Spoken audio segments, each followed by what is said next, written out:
प्यारे बच्चों, मैं केएल शर्मा एक बार फिर से आपका इस ऑनलाइन टीचिंग के माध्यम से स्वागत करता हूं। आज हम क्लास 10th विज्ञान विषय के अंतर्गत रसायन विज्ञान पाठ 3 धातु और अधातु का भाग 1 का अध्ययन करेंगे। प्यारे बच्चों, सबसे पहले हम देखते हैं कि आज हमारे इस पाठ के चर्चा के कौन कौन से बिंदु हैं। आप देख रहे हैं कि आज हमारे जो चर्चा के बिंदु है उसमें सबसे पहला जो है वो धातुओं के भौतिक तथा रासायनिक गुणधर्म, मतलब हमें धातुओं के भौतिक और रासायनिक गुणधर्मों के बारे में अध्ययन करना है।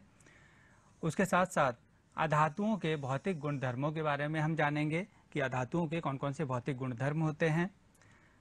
उसके पश्चात धातुओं की सक्रियता श्रेणी के बारे में हम जानेंगे कि ये क्या होती हैं, और लास्ट में आप देखेंगे कि धातु और अधातु किस प्रकार से अभिक्रियाएं करती हैं। तो ये हैं हमारे आज के चर्चा के मुख्य बिंदु। इन्हीं सब चीज़ों को आज हम चर्चा में शामिल करेंगे। आगे बढ़ते हैं। बच्चों, आपने पिछली कक्षाओं में तत्व, यौगिक और मिश्रण के बारे में बहुत अच्छी तरीके से पढ़ा है। अगर हम बात करें तत्व की, तो तत्व क्या होता है? आप जानते हैं कि तत्व किसी भी पदार्थ का वह मूल रूप है जिसको किसी भी रासायनिक अभिक्रिया के द्वारा सरल पदार्थों में परिवर्तित नहीं किया जा सकता है। यहाँ हम देख रहे हैं कि अगर हम तत्व को देखें तो तत्व को उनके भौतिक गुणधर्मों के आधार पे दो भागों में बांटा गया है। पहला आप देख रहे हैं धातु, और दूसरा आप देख रहे हैं अधातु। मतलब तत्वों को उनके भौतिक गुणधर्मों के आधार पे दो भागों में बांटा गया है, धातु और अधातु। धातुओं में कौन कौन सी हैं? आप देख रहे हैं सोना, चांदी, एल्यूमिनियम, तांबा, और उसी प्रकार से आप अधातु को देख सकते हैं कार्बन, नाइट्रोजन, ऑक्सीजन, सल्फर। ये सब हमारी अधातुएं हैं। Copper, lead, tin, nickel, steel, zinc, ये सब हमारी धातुएं हैं। और अधातुओं में सल्फर, नाइट्रोजन, सेलेनियम, ब्रोमीन, ये सब हमारी अधातुएं हैं। ठीक है, तो ये हमारे कुछ धातुएं हो गई और अधातुएं हो गई। आगे चलते हैं। अब हम देखते हैं कि धातुओं के कौन कौन से भौतिक गुणधर्म होते हैं। सबसे पहला, धातुओं की सतह चमकयुक्त होती है। पहला जो गुणधर्म है धातु का वो ये कहता है कि धातुओं की जो सतह है वो क्या होती है? चमकयुक्त होती है। और धातुओं के इस गुणधर्म को धात्विक चमक कहते हैं। धातुओं की सतह चमकदार होती है और धातु के इस गुणधर्म को हम लोग कहते हैं धात्विक चमक। इसके साथ साथ धातुओं को पॉलिश करके या फिर उनमें लेप लगा के उनको चमकदार भी बनाया जा सकता है। और इसी कारण हम बहुत सारी धातुओं का जो प्रयोग है वो ज्वेलरी के रूप में करते हैं। जैसे सोना हुआ, चांदी हुआ, कॉपर हुआ, इन सब धातुओं का जो प्रयोग है हम लोग ज्वेलरी के रूप में करते हैं। इसके साथ साथ एक पॉइंट और यहाँ पे आपको समझना है कि जो धातुएं हैं वे शीघ्रता से इलेक्ट्रॉन को त्याग करके धनायन बनाने की प्रवृत्ति रखती हैं। फॉर एग्जाम्पल, अगर हम कोई एग्जाम्पल लेना चाहें, जैसे सोडियम धातु है। सोडियम धातु क्या प्रवृत्ति रखती है कि ये एक इलेक्ट्रॉन को त्याग कर, आप देख रहे हैं यहाँ पे, धनायन बनाने की प्रवृत्ति रखती है। तो जो धातुएं हैं वो इलेक्ट्रॉनों को त्याग कर धनायन बनाने की प्रवृत्ति रखती हैं, जिन्हें हम लोग कैटायंस कहते हैं। जिन्हें हम लोग क्या कहते हैं? कैटायंस कहते हैं। ये जो धनायन है इन्हें हम लोग कैटायंस कहते हैं। ठीक है, आगे चलते हैं बच्चों।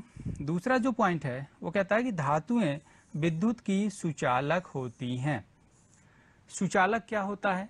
आप जानते हैं कि अगर कोई धातु अपने अंदर से विद्युत को प्रवाहित होने देती है तो इसका मतलब कि वह धातुएं क्या हो गई? विद्युत की सुचालक हो गई। तो यहाँ पे कह रहा है कि धातुएं विद्युत की सुचालक होती हैं। तो इसको हमने जांचने के लिए क्रियाकलाप जो कि आपकी बुक में दिया हुआ है, उसी क्रियाकलाप को हम आपको यहाँ दिखाना चाहते हैं। आप देख रहे हैं कि ये एक बैटरी है और बैटरी से दो तार निकाल के, ये दो तार निकाल दिए गए हैं और एक का संबंध यहाँ पे बल्ब से कर दिया गया है। आगे उसी तार पे एक क्या लगा दिया गया है? स्विच लगा दिया गया है। और आगे इन दोनों तारों के बीच में ये क्लिप लगा दिया गया है। हम देखते हैं कि जब हम इन दोनों क्लिप को आपस में जोड़ देते हैं, मतलब इन दोनों तारों के सिरों को आपस में जोड़ देते हैं, तो बैटरी से धारा प्रवाहित होने लगती है और बल्ब जो है जलने लगता है। ठीक है, अब हमें ये बताना है कि धातुएं विद्युत की सुचालक होती हैं, तो इसका मतलब अगर हम इन सिरों के बीच में कोई भी धातु रख दें यहाँ पे, तब भी विद्युत प्रवाहित होनी चाहिए, तभी तो ये सिद्ध होता है कि धातुएं विद्युत की सुचालक होती हैं। तो यहाँ पे अगर हम कोई भी धातु रख देते हैं या फिर धातु की कोई छड़ या फिर धातु की कोई रॉड या तार रख देंगे, तब भी क्या होगा, हम देखते हैं कि इसके बीच में जब कोई धातु की छड़ या रॉड या फिर तार रखते हैं, तब भी ये बल्ब क्या होता है, जलने लगता है। इससे ये पता चलता है कि जो धातुएं हैं ये विद्युत की सुचालक होती हैं। आगे चलते हैं। अगला पॉइंट, धातुओं के गुणधर्म में सामान्यतया धातुओं के गलनांक और क्वथनांक उच्च होते हैं। जो धातुओं के गलनांक हैं और जो क्वथनांक हैं वो क्या होते हैं, उच्च होते हैं। तो पहले हम समझ लें गलनांक क्या होते हैं। आप जानते हैं गलनांक वह ताप है जिस पर कोई धातु अपनी ठोस अवस्था से द्रव अवस्था में परिवर्तित हो जाता है। तो वह ताप जिस पे धातु अपनी ठोस अवस्था से द्रव अवस्था में परिवर्तित हो जाए वो उसका क्या कहलाता है, गलनांक कहलाता है। और क्वथनांक क्या है, वह ताप जिस पर कोई धातु अपनी द्रव अवस्था से वाष्प अवस्था में या फिर गैसीय अवस्था में परिवर्तित हो जाता है, उसे हम लोग क्या कहते हैं, गलनांक, क्वथनांक कहते हैं। ठीक है ना। तो धातुओं के गलनांक और क्वथनांक दोनों ही क्या होते हैं बच्चों, उच्च होते हैं। नेक्स्ट पॉइंट है, सामान्य ताप पर अधिकांश धातुएं ठोस होती हैं। अधिकांश धातुएं आप देखते हैं, बहुत सारी धातुएं आप देख रहे हैं, सोना, चांदी, आयरन, कॉपर, ये सब आप देखते हैं। तो ये सब सामान्य ताप पर आप देख रहे हैं क्या होती हैं, ठोस होती हैं। लेकिन इसके साथ साथ आपको ध्यान रखना, एक धातु पारा जो कि सामान्य ताप में क्या होती है, द्रव अवस्था में होती है। आप जानते हैं कि पारे का प्रयोग कहाँ पे होता है, हम अपने घरों में जो थर्मामीटर होता है जिसके द्वारा हम फीवर नापते हैं, अपना बुखार नापते हैं, तो उसके अंदर जो धातु भरी हुई होती है वो क्या होती है, पारा होती है, मरकरी होती है। ठीक है, तो आप जानते हैं कि वो किस रूप में होती है, ठोस अवस्था में नहीं होती, वो द्रव रूप में होती है। तो यहाँ पे ये एक अपवाद है। वैसे तो सामान्यतया सामान्य ताप पर सभी अधिकांश धातुएं ठोस होती हैं, लेकिन जो पारा है वो द्रव रूप में होती है। उसके बाद नेक्स्ट पॉइंट, कुछ धातुएं आघात वर्धनीय होती हैं। आघात वर्धनीय क्या होता है, आघात वर्धनीय का मतलब होता है कि धातुओं को पीटकर पतले चादर के रूप में परिवर्तित किया जा सकता है। ठीक, आघात वर्धनीय का मतलब है कि धातुओं को पीटकर क्या हम कर सकते हैं, पतले चादरों के रूप में परिवर्तित कर सकते हैं। जैसे अगर हम बात करें गोल्ड की, सोने की, तो गोल्ड को पीटकर 0.0001 मिलीमीटर तक की पतली चादर में परिवर्तित किया जा सकता है। तो इसका मतलब कि जो धातुएं होती हैं वो क्या होती हैं, आघात वर्धनीय होती हैं। इसके साथ साथ एक और धातु है जिसको आप पतले रूप में देखते हैं, बहुत पतली महीन चादर के रूप में देखते हैं, और वो है एल्यूमिनियम। हम अपने घरों में जो फूड होता है उसको रैप, खाना जो होता है उसको रैप करने में, या फिर आप देखते होंगे कि जो चॉकलेट होती है उसके अंदर उसको रैप करने में, उसके साथ साथ बहुत सारी जो दवाइयाँ होती हैं उनको रैप करने में भी एल्यूमिनियम फॉइल का प्रयोग किया जाता है। तो वो क्या है, एल्यूमिनियम की पतली चादर है। तो इसका मतलब आप देख रहे हैं कि गोल्ड, एल्यूमिनियम, इस प्रकार बहुत सी चादरें हैं जो कि क्या हैं, मतलब बहुत सारे धातुएं हैं जो कि आघात वर्धनीय हैं, मतलब इनको पतले चादरों के रूप में परिवर्तित किया जा सकता है। नेक्स्ट पॉइंट, धातुओं में तन्यता का गुण होता है। तन्यता का मतलब उसको खींचकर, धातुओं को खींचकर महीन पतले तारों में परिवर्तित किया जा सकता है। अगर हम बात करें गोल्ड की, तो 1 ग्राम गोल्ड को खींचकर 2 किलोमीटर लंबा महीन तार बनाया जा सकता है। 1 ग्राम गोल्ड लंबा महीन तार बनाया जा सकता है। सिर्फ 1 ग्राम गोल्ड से आप देख रहे हैं कितना लंबा महीन तार बनाया जा सकता है। 1 ग्राम गोल्ड से 2 किलोमीटर लंबा महीन तार बनाया जा सकता है। मतलब धातुओं में कौन सा गुण पाया जाता है, तन्यता का गुण पाया जाता है। नेक्स्ट है लगभग सभी धातुओं का घनत्व कैसा होता है? अधिक होता है, सामान्य सी बात है। और उसके साथ साथ धातुएं ऊष्मा की सुचालक होती हैं। आपने पिछली कक्षाओं में ऊष्मा के संचरण की कई विधियां पढ़ी हैं, 3 विधियां पढ़ी हैं, चालन, संवहन और विकिरण। तो यहाँ पे कह रहा है कि जो धातुएं हैं ये ऊष्मा की सुचालक होती हैं। उसके लिए एक हमारे पास क्रियाकलाप है, इसको आपको समझने के लिए कि ये ऊष्मा की सुचालक कैसे हैं। तो सुचालक, ऊष्मा की सुचालक का मतलब तो सबसे पहले क्या हुआ कि वो ऊष्मा को क्या होने देती हैं? संचरण करने देती हैं अपने अंदर से। तो इसके लिए एक क्रियाकलाप है। आप देख रहे हैं कि एक स्टैंड है और इस स्टैंड से एक क्लैंप के द्वारा ये धातु की तार को टाइट कर दिया गया है। ये धातु का ये खुला तार, जो तार है उसका खुला सिरा है।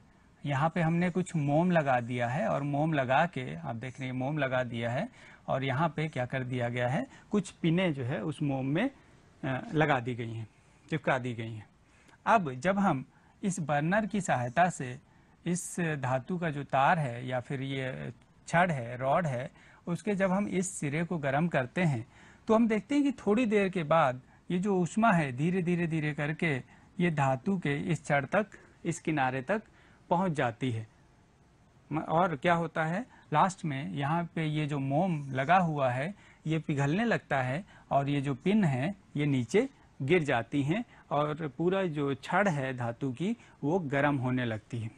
ठीक है, तो इसका मतलब क्या हुआ कि जो धातुएं हैं ये आप देख रहे हैं ऊष्मा की सुचालक होती हैं। धातुओं के रासायनिक गुण, किस तरीके से धातुएं क्रिया करती हैं, अब हम इसको देखना है। सबसे पहले हम देखते हैं कि किसी भी धातु की जब ऑक्सीजन के साथ क्रिया कराई जाती है तो क्या होता है। आप देख रहे हैं जब धातु की ऑक्सीजन के साथ क्रिया कराई जाती है तो धातु ऑक्साइड बनते हैं। ठीक, एक एग्जाम्पल लेते हैं। जैसे एक धातु जिंक धातु है, उसकी जब हम ऑक्सीजन के साथ क्रिया कराएंगे तो क्या बनेगा? धातु ऑक्साइड। धातु ऑक्साइड का मतलब जिंक ऑक्साइड प्राप्त होगा। अब इसको आप संतुलित कर सकते हैं, 2, यहाँ पे भी 2 आ जाएगा, तो जिंक ऑक्साइड ये हमें प्राप्त हो गया। उसी तरीके से अगर हम कोई दूसरी धातु भी लेना चाहें, जैसे मैग्नीशियम है, मैग्नीशियम की जब हम ऑक्सीजन के साथ क्रिया कराएंगे तो क्या होगा बच्चों? बिल्कुल वही चीज़, धातु ऑक्साइड बनेगा। और यहाँ पे हमने मैग्नीशियम लिया है तो यहाँ पे मैग्नीशियम ऑक्साइड प्राप्त होगा।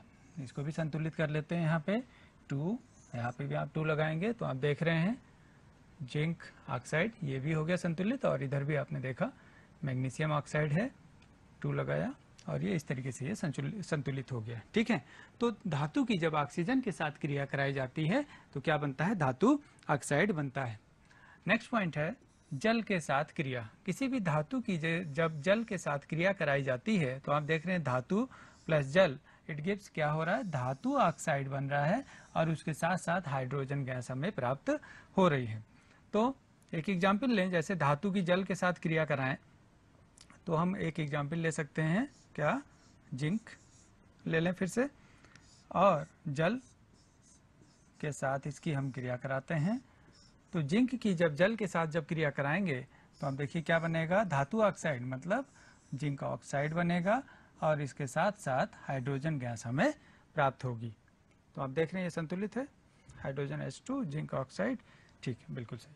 तो आपने देखा कि जब धातुओं के रासायनिक गुण में कि जब धातु की ऑक्सीजन के साथ क्रिया कराई जाती है तो धातु ऑक्साइड बनते हैं, और जब धातु की जल के साथ क्रिया कराई जाती है तो धातु ऑक्साइड और साथ में हमें कौन सी गैस प्राप्त हो जाती है? हाइड्रोजन गैस प्राप्त हो जाती है।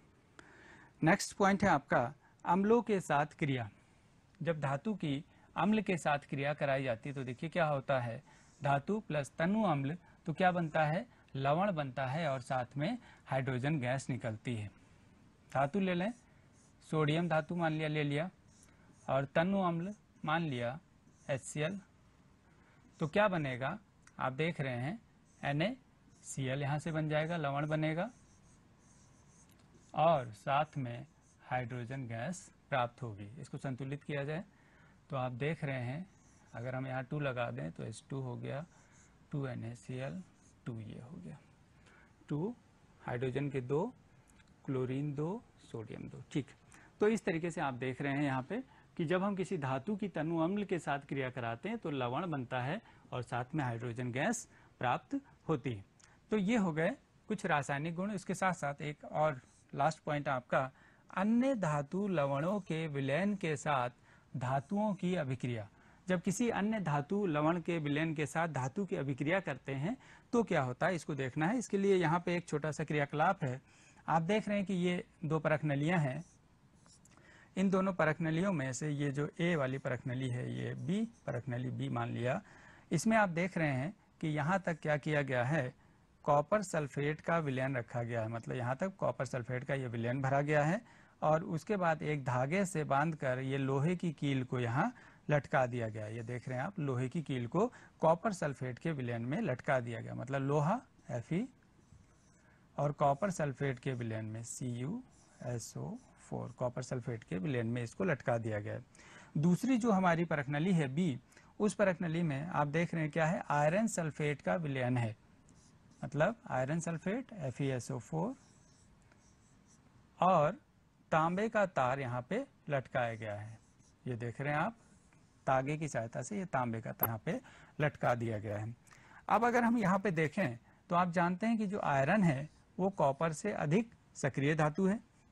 तो आयरन क्या करेगा, इस कॉपर को विस्थापित करेगा, ठीक, और क्या बनाएगा, FeSO4 बनाएगा। लेकिन अगर हम इधर की तरफ हम देखते हैं तो कॉपर चूंकि कम सक्रिय धातु है आयरन की अपेक्षा, इसलिए ये इसको क्या है, विस्थापित नहीं कर पाएगी। और इस परख नली की अगर हम बात करें बी की, तो यहाँ पे कोई क्रिया नहीं होगी। जबकि ए जो परख नली है उसमें क्या होगा कि आयरन कॉपर सल्फेट के विलयन से कॉपर को विस्थापित कर देगा और आयरन सल्फेट बनाएगा। तो होगा क्या, आप जो धातु है आयरन Fe और धातु बी का लवण विलयन आप देख रहे हैं CuSO4, जब इसकी क्रिया होगी तो क्या बनेगा, आप देख रहे हैं FeSO4 प्लस Cu कॉपर, ये विस्थापित हो जाएगा और इस परख नली में कोई भी क्रिया नहीं होगी। ठीक है, तो इस तरीके से क्या होगा कि अधिक जो सक्रिय धातु है वो अपने से निम्न सक्रिय धातु को उसके लवण विलयन से क्या कर देगा, विस्थापित कर देगा और इस तरीके से FeSO4 यहाँ पे बन जाएगा। आगे चलते हैं। अब हम देखते हैं कि अधातुओं के कौन कौन से भौतिक गुण हैं। अभी तक आपने धातुओं के भौतिक गुणों के बारे में पढ़ा। अब देखते हैं अधातुओं के भौतिक गुणों में सबसे पहला धात्विक चमक। अर्थात सामान्यतया जो अधातु होते हैं उसमें कोई भी धात्विक चमक नहीं पाई जाती है, उनमें धात्विक चमक नहीं पाई जाती है। इसलिए हम कहते हैं कि जो अधातु होते हैं उनकी जो सतह होती है वो कैसी होती है, मलिन होती है, जिसे हम लोग क्या कहते हैं, डल। मतलब अधातुओं की जो सतह होती है वो कैसी होती है, मलिन या फिर डल होती है। इसके बाद इसके साथ साथ एक चीज और, एक पॉइंट और आप ध्यान रखें कि जो अधातुएं होती हैं, जैसे धातुओं में क्या होता था, जो धातुएं हैं ये इलेक्ट्रॉन को त्याग कर धनायन बनाने की प्रवृत्ति रखती हैं। उसी प्रकार से यहाँ पे अधातुओं में अधातुएं क्या करती हैं, ये इलेक्ट्रॉन लेकर क्या करती हैं, इलेक्ट्रॉन लेती हैं और ऋणायन बनाती हैं। तो जैसे अगर हम बात करें क्लोरीन की, तो क्लोरीन क्या करेगा, क्लोरीन यहाँ पे, एक मिनट, क्लोरीन जो है वो क्या करेगा, एक इलेक्ट्रॉन लेगा और उसके बाद Cl माइनस यहाँ पे बनाएगा। तो जो अधातुएं होती हैं वो क्या करती हैं, अधातुएं इलेक्ट्रॉनों को लेकर ऋणायन बनाने की प्रवृत्ति रखती हैं, जिन्हें कि हम लोग क्या कहते हैं, एनायंस कहते हैं या एनायन कहते हैं। ठीक है, ऋणायन बनाने की प्रवृत्ति रखती है जिसे हम लोग क्या कहते हैं, एनायन कहते हैं। अगला जो पॉइंट है अधातुओं के भौतिक गुणों में, अधातुएं विद्युत तथा ऊष्मा की कुचालक होती हैं। मतलब कि इनमें से होकर विद्युत और ऊष्मा का संचरण संभव नहीं है। ठीक है, लेकिन एक अपवाद आपको ध्यान रखना है कि जो ग्रेफाइट होती है ये विद्युत बहुत अच्छी सुचालक होती है।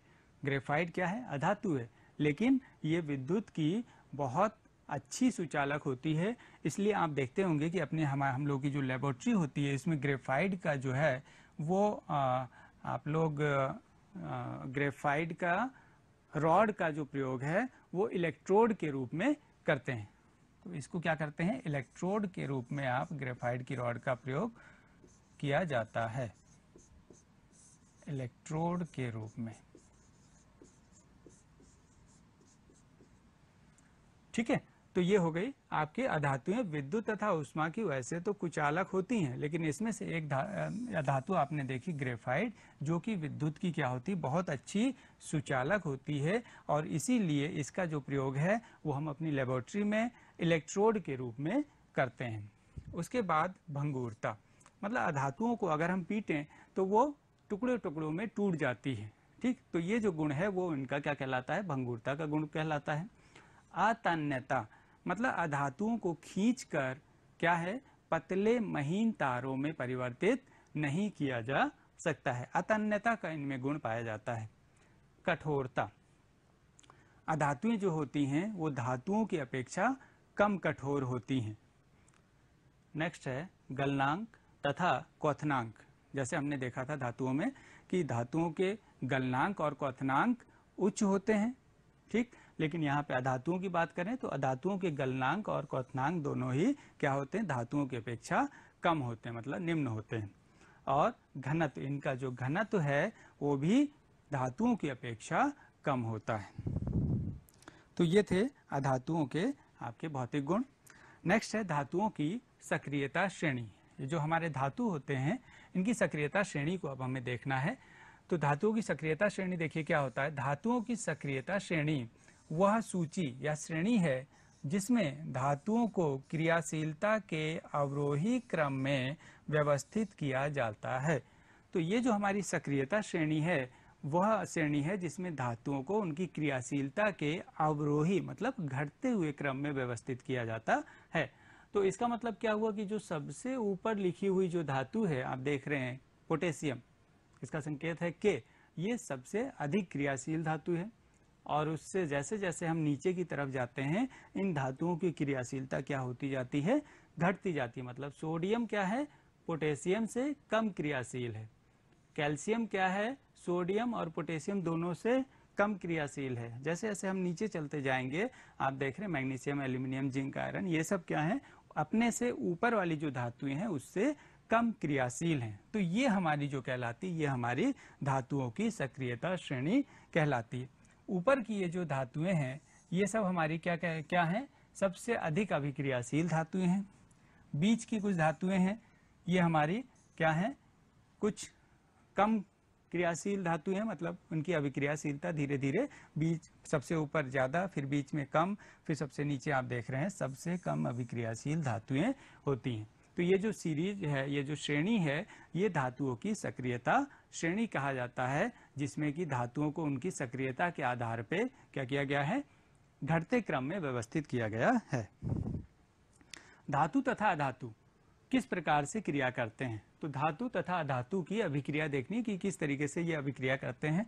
तो जैसे हम बात करें सोडियम क्लोराइड का निर्माण, तो सोडियम आप जानते हैं धातु है, क्लोरीन क्या है, अधातु है, आप देख रहे हैं। तो इसका किस प्रकार से निर्माण होता है।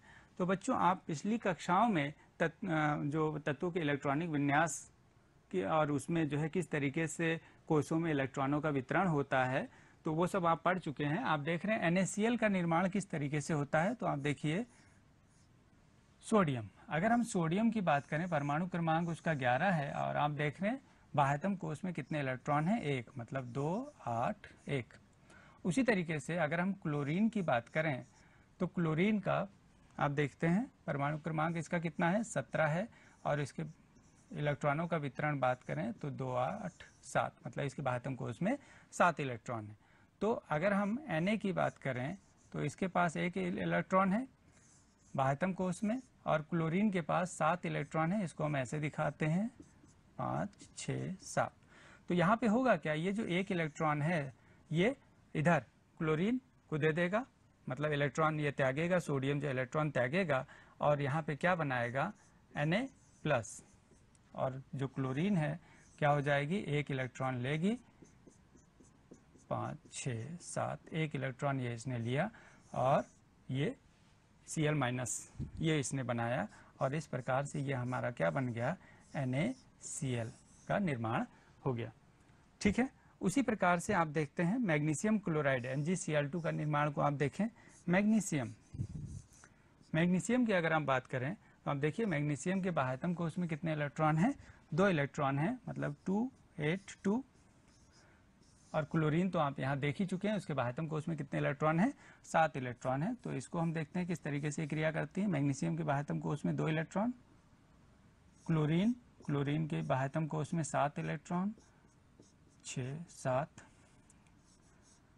1 2 3 4 5 6 7, एक इलेक्ट्रॉन इधर देगा, एक इलेक्ट्रॉन इधर देगा और इसका अष्टक पूरा हो जाएगा। और क्या बनेगा, आप देख रहे हैं यहाँ पे बन जाएगा Mg, 2 इलेक्ट्रॉनों का यहाँ पे क्या कर रहा है, ये त्याग रहा है, तो Mg2+। और यहाँ पे क्या हो जाएगा, Cl, एक इलेक्ट्रॉन ये लेगा और ये माइनस, और उसी तरीके से नीचे भी एक इलेक्ट्रॉन ये ग्रहण करके Cl माइनस ये बनाएगा। तो इस तरीके से आप देख रहे हैं यहाँ पे क्या बन जाएगा, MgCl2। ठीक है, Mg2+ और इसी तरीके से ये Cl2 और 2 माइनस बनेगा, तो MgCl2 का निर्माण इस तरीके से हो जाएगा। ठीक है बच्चों, तो इसके साथ ही साथ आपका ये होमवर्क है, आपको बताना है गलनांक और क्वथनांक क्या होते हैं, आप अभी पढ़ चुके हैं। समीकरण लिखना है, क्या होता है जब धातुओं की ऑक्सीजन के साथ क्रिया कराई जाती है। दूसरा है जब धातुओं की तनु अम्ल के साथ क्रिया कराई जाती है, और ऐसी धातु का नाम लिखना है जो कमरे के ताप पर द्रव होती है।